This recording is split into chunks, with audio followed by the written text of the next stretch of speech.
العرب ويلكم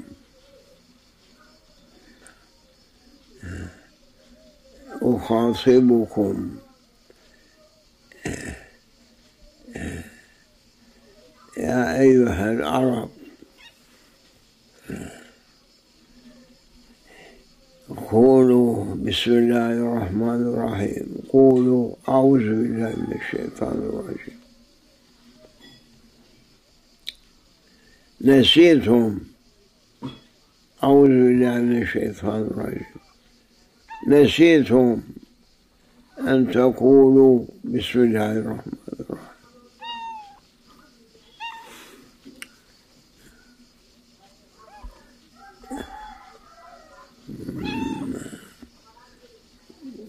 نسيتم أن تقولوا لا حول ولا قوة إلا بالله العلي العظيم الله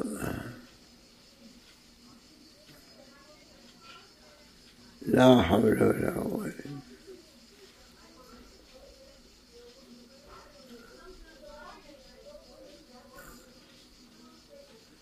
أنتم أيها العرب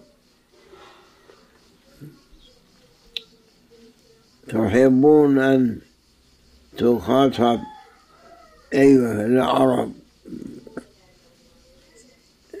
أيها أمة العرب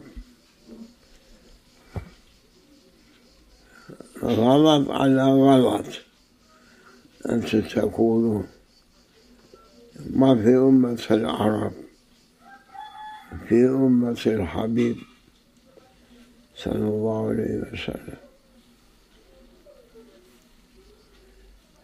نسيتم كل شيء يا أيها العرب في أواخر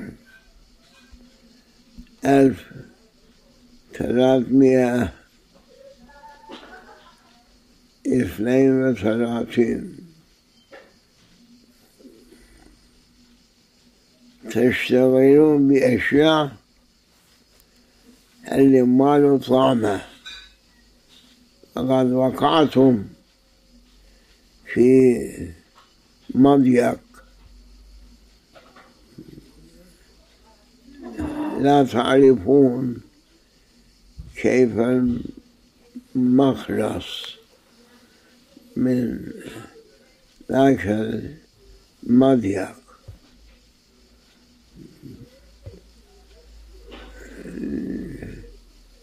لسانكم لسان القرآن الكريم لكن ما بقي عندكم فهم لا في ملوككم ولا في عند رؤسائكم ولا عند عامة العلماء أو عامة الناس القرآن الكريم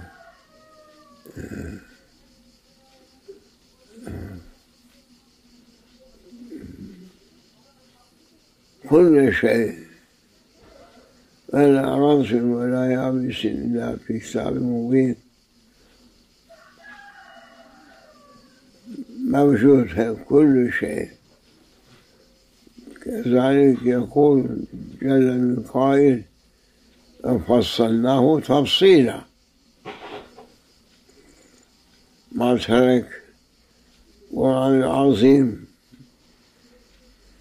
أن يكون كتاب لا يفهم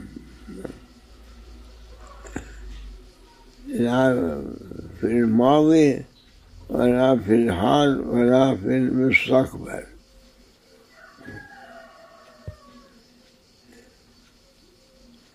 ولكن وأسف عليكم أول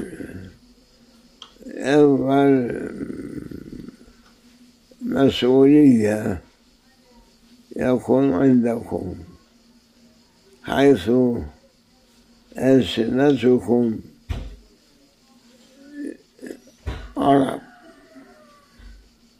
عربي،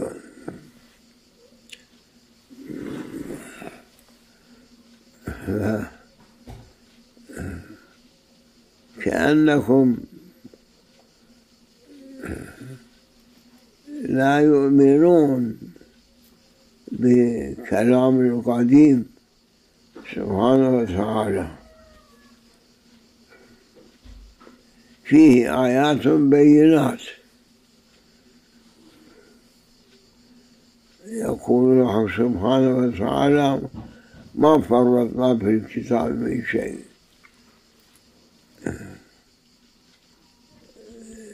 أي واحد يريد أن يتعلم أو يفهم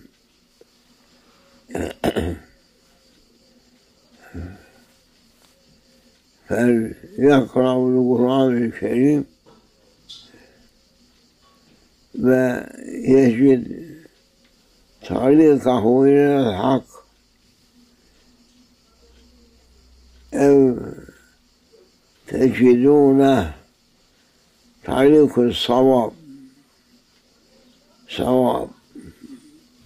اليوم العرب يقتلون بعضهم بعضا،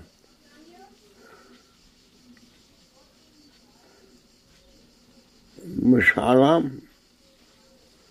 لما تقولون أيها الرؤساء أيها الملوك لم تقاتلون شعبكم؟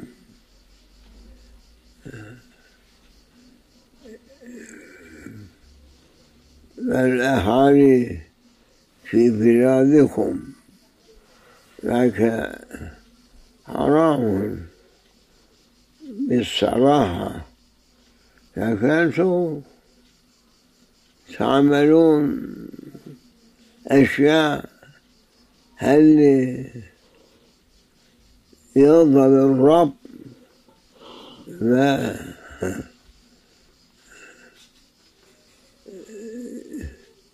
ويسر به شيطان. هذه الحالة اللي أنتم فيه الآن، ذاك شيطان يكون عنده مسرة، لكن رب العزة ليس هو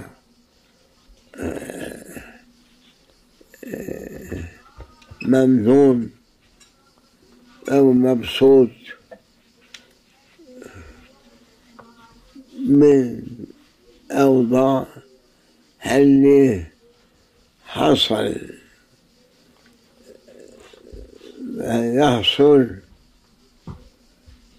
في يومنا في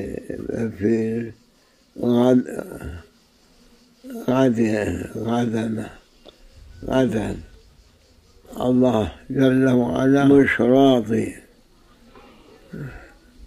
مش ممنون، لكن شيطان في غاية السرور والابتهاج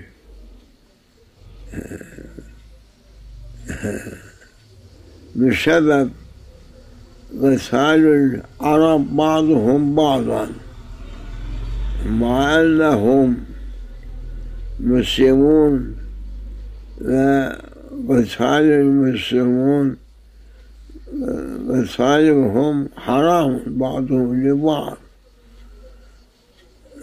لأنه حق سبحانه وتعالى أمر لعباده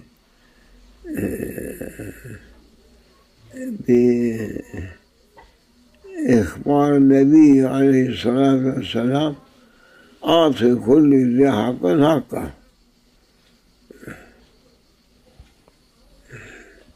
إذا في حق لرجل واحد وهو يحارب ويقاتل لأجل حقه، والحق إلا للحق. واحد منهم اسمه صالح وعمله غير صالح. الله أمر لعباده أن يعطي كل ذي حق حقه. صالح يكون حقي أن أكون رئيسا على أهل اليمن، واليمن لي والعباد عبيدي، أنا بدي أحكم حتى الموت في يمن، لأنه هذا حقي. من أعطى هذا الحق؟ الله أعطاك حق لأن أن تكون جبارا على أهل يمن،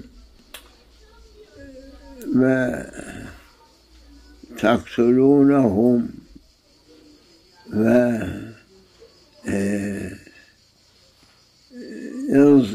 وتظلمهم. من أعطاك هذا الفتوى أو الفرصة؟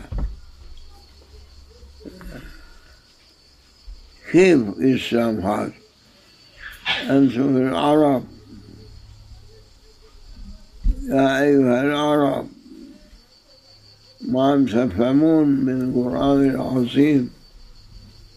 الله الله. أعطي كل ذي حق حقه. للرئيس في حق يحفظ حقه، ويكون رئيسا حق الناس عليك كذلك، هو لازم يعطي حق كل واحد من أهل اليمن، بس لكن هو بس يفكر حقه لا غيره. لا كل اليمن يكون لواحد، لا، يمن لليمنيين، كل أهل اليمن لهم حصة في أرض اليمن. لابد أن تركب عليهم، لا، أعطي كل إنسان حقه، وسع عليهم، واحفظ عدل بينهم. الله سبحانه وتعالى أنزل آية كريمة، وكل الخطباء يوم الجمعة عقب الخطبة يختم الخطبة: استعيذ بالله، إن الله يأمر بالعدل والإحسان وإيتاء ذي القربى وينهى عن الفحشاء والمنكر والبغي يعظكم لعلكم تذكرون. يا صالح، اسمك صالح لكن عملك ليس بصالح.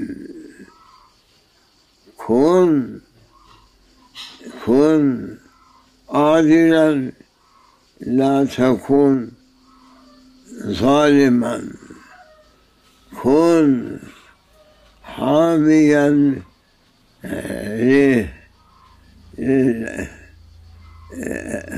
مواطن للأهالي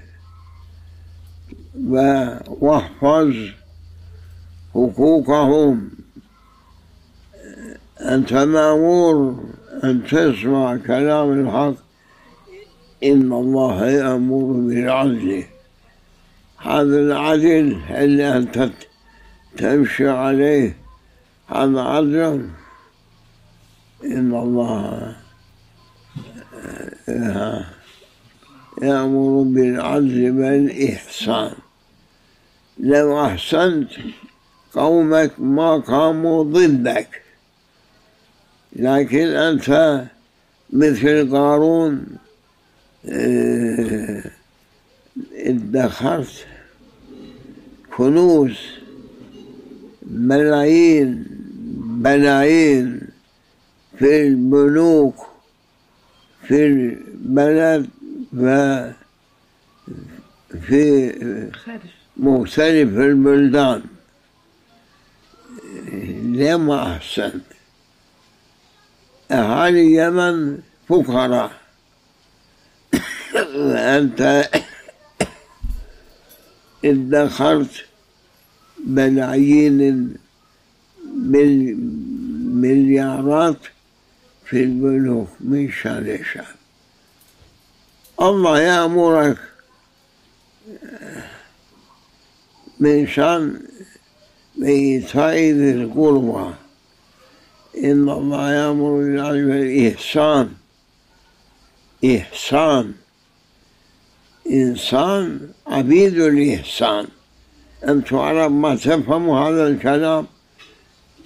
نفس الشيء لجبابرة الشام، نفس الشيء جبابرة مصر، نفس الشيء جبابرة ليبيا. من شرع الجبابرة؟ خزاهم الله، قاتلهم الله. الله يأمر، إن الله يأمر بالإحسان.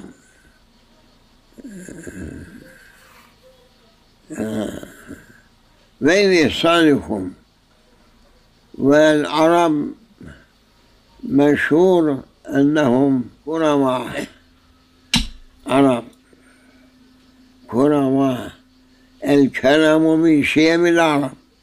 يا صالح إذا أنت من العرب لما أظهرت كرمك للناس؟ لما وزعت؟ هل أكرمك الله بالملايين لما أنفقت فقراء أهل اليمن؟ لو كانوا مرتاحين مبسوطين منك ما قاموا عليك، لكن أنت فعلت أشياء اللي قارون عمل. وجبابرة أقوام في سابق الأيام قاموا ناس أن يقولوا لك ارحل يا صالح، ارحل يا صالح، أنت سبب. عملك أعمالكم ومالكم، أنت السبب أن يكون أهل اليمن ضدك، وأن يتظاهروا في الطرقات، وأنت تستعمل سلاح على المظلومين. هذا صفتك، هذا عدل، هذا إنسانية، هذا الإيمان. أما تخف أن ينزل عليك صاعقة من السماء ولو ما في السماء بلوط، سحاب ينزل عليك صاعقة اللي ما يراه يقتلك بدون يقتلك تبعك أهل اليمن. هذا عيب عليكم. إن الله يأمر بالعدل والإحسان. عدل عدل عدل يرفع الناس. يا أيها الجبابرة العرب والجبابرة كل الأقوام، إذا ما سمعت واتبعت وأطعتم قوله سبحانه وتعالى إن الله يأمر بالعدل والإحسان. إذا ما تحفظ عدل الله بده يطحنكم طحن. هناك في القبر أشد أدنى 70 مرة طحن.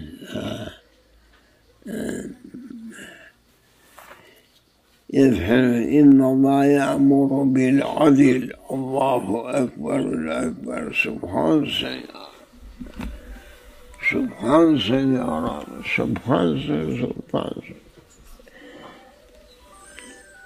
على العين والرأس. أمرك يا رب. إن الله يأمر بالعدل. أيها رؤساء العرب، إن الله يأمر بالعدل والإحسان وإيتاء ذي القربى قريب من فيه أحسنوا لهم وينهى عن الفحشاء. ما معنى فحشاء؟ ظلم. وينهى عن الفحشاء والمنكر اللي جبتم من بلاد الكفر ديمقراطية برلمانية وتركتم شريعة الله. الله بده ينتقم منكم. توبوا إلى الله أيها الرؤساء وبين المشارق والمغارب. ارجعوا من المنكر إلى المعروف. كونوا أهل المعروف. أهل المعروف. والعرب مشغولين سابقا أن يكونوا أصحاب المعروف. عندكم هذا شيم من شيم العرب. شيم العرب أن يكون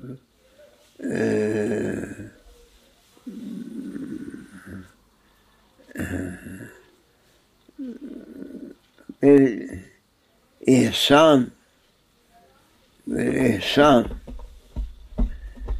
شيم العرب. أيها الرؤساء اتبعتم شيطان تركتم شريعة الله. وينهى عن الفحشاء فحش بمصر بليبيا بلدان العرب فحش صار أبو الدنيا. تركتم حلال ارتكبتم حرام. وينهى عن الفحشاء والمنكر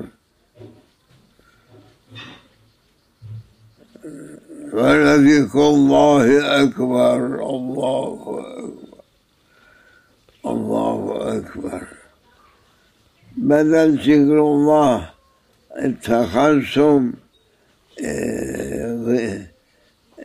جماعات هل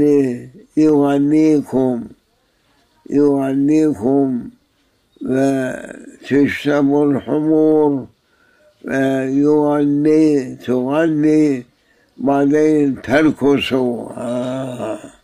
هذا الإسلام تبعكم، هذا فضلكم من الإسلام أيها العرب. يعظكم لعلكم تذكرون. التعزير يعظكم، من يعظكم؟ ربكم جل وعلا يقول بيان عن الفحشاء والمنكر ولذكر الله أكبر. لما تذكرون الله بالميادين بالجوامع وأنتم يا أهل الحجاز أيها الوهابيين والسلفيين وغيرهم تقومون على ضد ذكر الله. حق سبحانه وتعالى يقول ولذكر الله أكبر. قولوا لا إله إلا الله، لا إله إلا الله، لا إله إلا الله، لا إله إلا الله. أصحاب الكرام سعد بن أبي وقاص كان مشى على بحر الفرات بعسكره قائل لا إله إلا الله، لا إله إلا الله. مروا على نهر الفرات والمرات ووصلوا طرف العجم، والعسكر العجم عندما شافوا ذاك المنظر قالوا هذول جماهير ماشيين على وجه الماء، ليسوا بني آدم، هذول الأقوام اللي ما نعرفهم. يا الله يا جماعة براكم عدو، اهربوا الفرور وإلا ما بدي يبقى منكم ولا واحد. هذول بذكر الله، أنتم قائمون ضد ذكر الله، بيقولوا بدعة جهنم تروحوا. هل يكون لذكر الله بدعة؟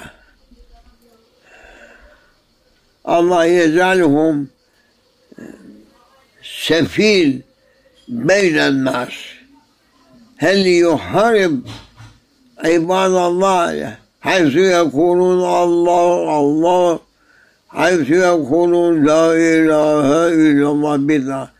من أين حد جبتم هذا الفتوى؟ من عند الشيطان.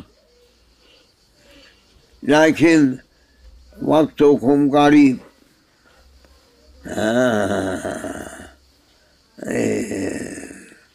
وقتكم قريب. الله بده يمحوكم عن الوجود بكلياتكم. الله توبة يا ربي، توبة. أيها العرب، إيمان جاي منكم لا وصلوا لسائر الأقوام بهمم آبائكم وأجدادكم، والآن أنتم تريدون أن ترجعوا المسلمون من طريق اللي اتخذوها آباؤكم وأجدادكم الصالحين، فأنتم لا خير فيكم حتى ترجعوا إلى الحق. إن الله يأمر بالعدل والإحسان. إن الله يأمر بالعدل والإحسان حتى ترجعوا أمر الله. إن الله يأمر بالعدل والإحسان وإيتاء ذي القربى وينهى عن الفحشاء والمنكر والبغي يعظكم لعلكم تذكرون. تحذير من السماء، وبدي يترك ولا واحد منكم أيها الغافلون من العرب أم غيرهم، توبوا إلى ربكم يا عباد الله، تبنا ورجعنا إليك يا ربنا، واعف عنا، ابعث لنا ملكا نقاتل في سبيلك يا رب، بحرمة الحبيب، بحرمة الفاتحة.